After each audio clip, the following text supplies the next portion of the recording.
today I want to talk a little bit about my pregnancy journey.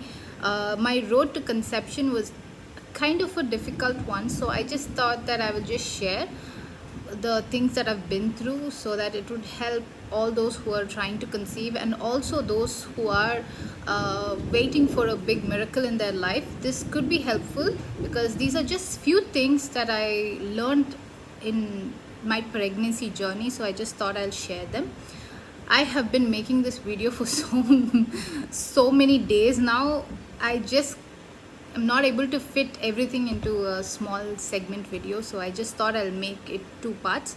So this is the first part, just to give you guys some context. My husband and I, we've been married for almost 5.5 years now. So we were married in August of 2018, and I had to leave for my higher studies in 2019, right before I left for my PG. In the sense, I had to do it in Bangalore, and my husband stays in Andhra. Had a time where we had to live separately for quite some time. So before going for my higher studies, I asked and prayed. I asked the Lord what our future would look like, because I did want to have kids, but I didn't know when the right time would be, because I knew that I'd be alone in Bangalore, and being pregnant at that time, and not having anyone to help around, or having the child and not having any help is would be extremely difficult, and I didn't want to do that. So I asked God when if it was God's plan for us to have children in 2019, May 1st, God confirmed that it was His plan that we should have children, and I was very happy. And I didn't ask God when it would be, and I never thought about it much later. I was busy with my PG course, and then we had COVID and COVID duties. I was scared in general because of the COVID that was going on. So I didn't want to get pregnant during that point of time, and I didn't know what my next how my life would be after PG, because I had 1 year of compulsory SRship. So I had no plan, and I didn't know what to do, and I was not even praying. Anyways, so keeping all this in mind, 2021, my sister, who got married 6 months after I did, and she's younger, so she calls me up and she asks me what my plan would be about conception and pregnancy. And I said I have no plan. And well, then she's like, well, my plan is to get pregnant and have the child in 2022. I said, okay, that's a very good plan.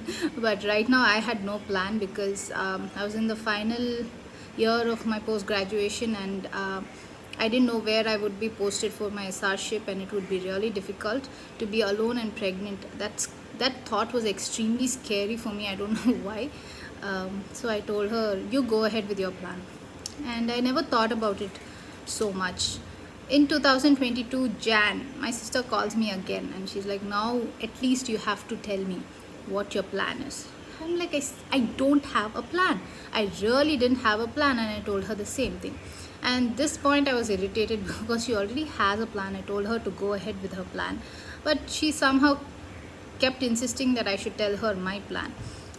Her concept was that if we both were pregnant, it would be difficult for my parents to look after us and then our children. It would be very difficult.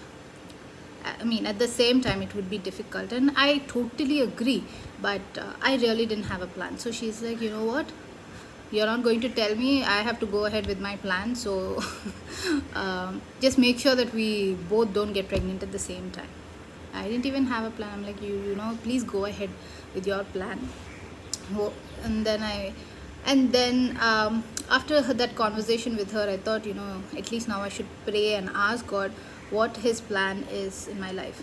I remember from 2019 that God promised me children, but I never asked God when.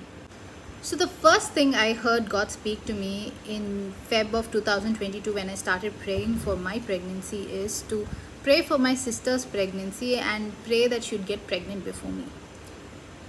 I didn't like it at all. Here I am without any plan, asking God to give me a plan, and asking God to tell me about my pregnancy, and God is asking me to pray for my sister's pregnancy. I mean, she's already praying for her pregnancy, her husband and her family, they're all praying for her pregnancy. Why should I also pray for her pregnancy? I didn't understand and I didn't want to. So the first day when God told me to do that, I didn't want to do. So the next day God spoke to me again and said, if you want to get pregnant, you pray that your sister should get pregnant. And I still was a little reluctant and hesitant.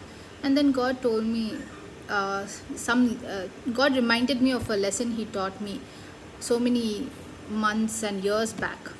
Delayed obedience is still disobedience, and partial obedience is still disobedience. He reminded me of that. That was the first thing that I learned during this journey. So when God tells you something, just do it and don't question Him, because He knows what is the best for us. Sometimes it might not make sense to us with our limited knowledge, but doesn't mean that what He does is not in the bestest of interest, in our interest. And that's what I learned from that.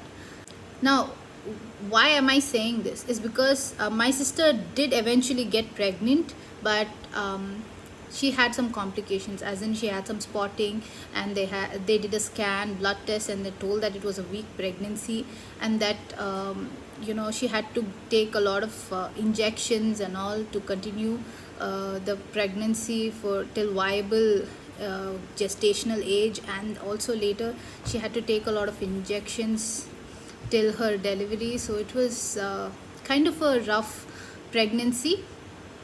And through it all, God kept reminding me how much of a support my prayers were to her during her pregnancy journey. So God knew that something like this might happen, and that's the reason why He instructed me to pray for my sister. And if I had been rebellious, I wouldn't have been part of my sister's pregnancy journey. And I'm so glad I did, because I could see God's miracles working in her. And by God's grace, she gave birth to a beautiful baby girl. She's extremely smart and intelligent. I'm so proud to call her my niece. And I would have missed out on that if I hadn't prayed for her. So when God tells you something, don't question it, just do it. Learn from my mistakes, or at least learn from what I learned. Thankfully, I didn't make that mistake, and please learn from what I learned. The second thing is, it was in Feb that I started praying for my sister.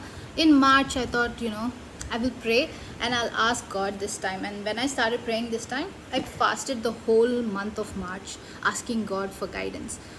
And when I prayed, in 2017, when I was praying for my marriage, that time, God used to speak to me, like the day after I break my fast. He would speak to me, and He would tell me how my marriage is going to be, how my husband is going to be, and all that. But this time, during March of 2022, when I fasted, nothing. I heard nothing from God. I didn't see any vision, no dream, no verse from the Bible, nothing. And I was really disheartened. But later God told me that God is silent sometimes, even though we pray. Not because He's angry with us, not because He doesn't want to talk to you. It's just that it's not time for you to know about His plan yet. That's what I learned. Sometimes God is silent. Doesn't mean that He hates you. It doesn't mean that He doesn't want to reveal His plan to you. And the third thing is, the last time when God spoke to me, about the major life things in my life, major life events in my life, like marriage, He chose to speak to me through dreams. So He's told me how my husband would look like, what he would do, and how the circumstances would be during my marriage, during my wedding day and all that. He spoke to me like that. But this time in 2022, when I started praying, I could hear His voice, and He confirmed whatever He spoke to me through the verses in the Bible. So this is also something new to me, because I didn't experience experience God talking to me in that way before. This was the first time that I was experiencing something like that, and I was so happy.